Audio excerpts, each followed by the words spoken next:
കോട്ടപ്പാറ പ്ലാന്റേഷനിലെ കുളങ്ങാട്ടുകുഴിയിൽ വിഹരിക്കുന്ന കടുവയെ കൂടുവച്ച് പിടികൂടാൻ കഴിയില്ലെന്ന് മലയാറ്റൂർ ഡിഎഫ്ഒ കുറ ശ്രീനിവാസ് വ്യക്തമാക്കി.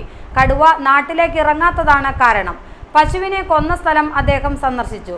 ജനങ്ങളുടെ ആശങ്ക പരിഹരിക്കുന്നതിനുള്ള മറ്റു നടപടികൾ സ്വീകരിക്കും. പ്രഖ്യാപനങ്ങളല്ല, നടപടികളാണ് വേണ്ടതെന്നാണ് നാട്ടുകാരുടെ പ്രതികരണം.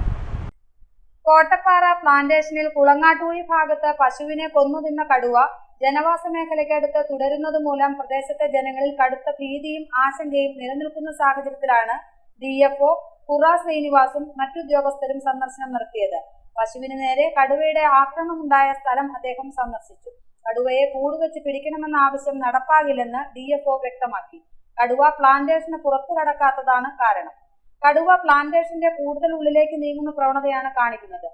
പ്ലാന്റേഷനിലെ അടിക്കാട് വെട്ടുന്നതടക്കമുള്ള മറ്റാവശ്യങ്ങൾ ഉടനടി നടപ്പാക്കുമെന്നും അദ്ദേഹം പറഞ്ഞു.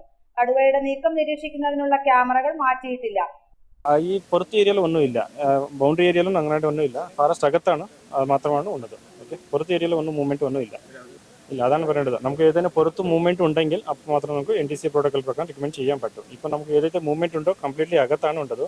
ആൻഡ് ദെൻ ഏതൊക്കെ ഈ കടുവ ടെൻഡൻസി നോക്കെങ്കിൽ നമ്മുടെ ലാസ്റ്റ് 3 ദിവസമായിട്ട് നമ്മുടെ സ്റ്റാഫ് അകത്ത് പോയിട്ട് ക്യാമറ ഫിക്സ് ചെയ്യുന്നുണ്ട്. അത് നോക്കെങ്കിൽ ഏതൊക്കെ ജഡമുണ്ടെന്നോ അത് അകത്ത് കൊണ്ടുപോകുന്നുണ്ട്. സോ കടുവയ്ക്ക് അകത്ത് പോകാൻ ഒരു ടെൻഡൻസിയാണ് ഉള്ളത്.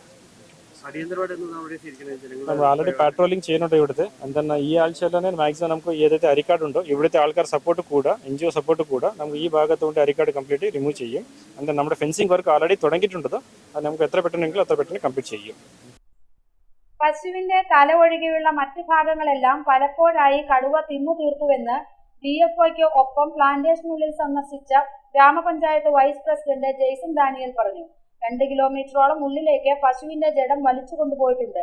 8 വയസ്സുള്ള ആരോഗ്യവാനായ വലിയ കടുവയാണ് ഇവിടെ വിഹരിക്കുന്നതെന്ന് ക്യാമറ ദൃശ്യങ്ങളിൽ നിന്നും വ്യക്തമായി.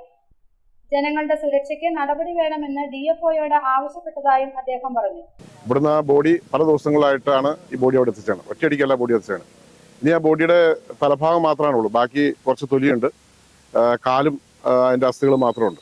ബാക്കി ഭാഗങ്ങളെല്ലാം ഉള്ളിലേക്ക് വലിച്ചുകൊണ്ട് ഈ സാധനം തിന്നിരിക്കുകയാണ്. ഇപ്പം ഇങ്ങനെ വെള്ളത്തിൻ്റെ ആവശ്യമുണ്ട്, കുടിക്കാൻ വേണ്ടിയിട്ട് വെള്ളം. ആ വെള്ളം കിട്ടാത്തതുകൊണ്ടൊരു ബുദ്ധിമുട്ട് അതിൻ്റെ ഉണ്ട്. പക്ഷേ ഒരു ചെറിയ കുഴിയിൽ അല്പം വെള്ളം കാണുന്നുണ്ട്. ചിലപ്പോൾ ഒരു പക്ഷേ അവിടെ തന്നെ വീണ്ടും വന്ന് അത് കഴിക്കാനുള്ള സാധ്യതയുണ്ട്. ഇതിൻ്റെ ഉള്ളിലെല്ലാം ക്യാമറ വെച്ചേക്കണതുകൊണ്ട് കൃത്യമായി ഈ കടുവനെ കാണാൻ സാധിച്ചിട്ടുണ്ട്. ഒരു 7-8 വയസ്സുള്ള ഒരു കടുവയാണെന്നാണ് DFO പറഞ്ഞത്. അങ്ങനെയെങ്കിൽ ഇത് വലിയ ഒരു അപകടം നമുക്കിവിടെ കാണാവുന്ന ഒരു അവസ്ഥയിലാണ് ഇപ്പോൾ വരുന്നത്. കാരണം റോഡിനോട് അടുത്തുള്ള ജനവാസ മേഖലയിലാണ് ഈ കടുവനെ കാണുന്നത്. നമുക്കിത് ഏറ്റവും ജനങ്ങളെ പരിഭ്രാന്തിപ്പെടുത്തുന്ന ഒരു കാര്യം തന്നെയാണ്. ഭയമില്ലാതെ ജീവിക്കാനുള്ള സാഹചര്യം സൃഷ്ടിക്കണമെന്നാണ് നാട്ടുകാരുടെ ആവശ്യം. വന്യജീവികൾ മൂലം ജീവിക്കാൻ കഴിയാത്ത സാഹചര്യമാണ് നാട്ടിലുള്ളത്. അധികാരികൾ ആവശ്യമായ പരിഹാര നടപടികൾ സ്വീകരിക്കണമെന്ന് വേട്ടാമ്പാറ സെന്റ് സെബാസ്റ്റ്യൻസ് പള്ളി വികാരി ഫാദർ ജോഷി നിരപ്പേൽ പറഞ്ഞു.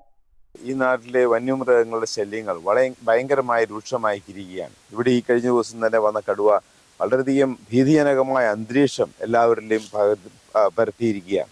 കാരണം ഇവിടെ ഈ കടുവ വന്നതിലൂടെ ഈ പ്രദേശത്തുള്ള ജനങ്ങൾക്കും പ്രത്യേകിച്ചും ഇവിടെയുള്ള ജനങ്ങൾക്കെല്ലാം ഭയങ്കരധികം ഭീതിയാണ്. വൈകുന്നേരങ്ങളിലായാൽ സഞ്ചരിക്കുവാനോ ഇനി അതല്ലെന്നുണ്ടെങ്കിൽ ഇന്നലെയും മിനിഞ്ഞാന്നും 4 നാളും എല്ലാ ദിവസങ്ങളിലും ആന ഇവിടെ ശക്തമായിട്ട് ഇറങ്ങുന്നുണ്ട്.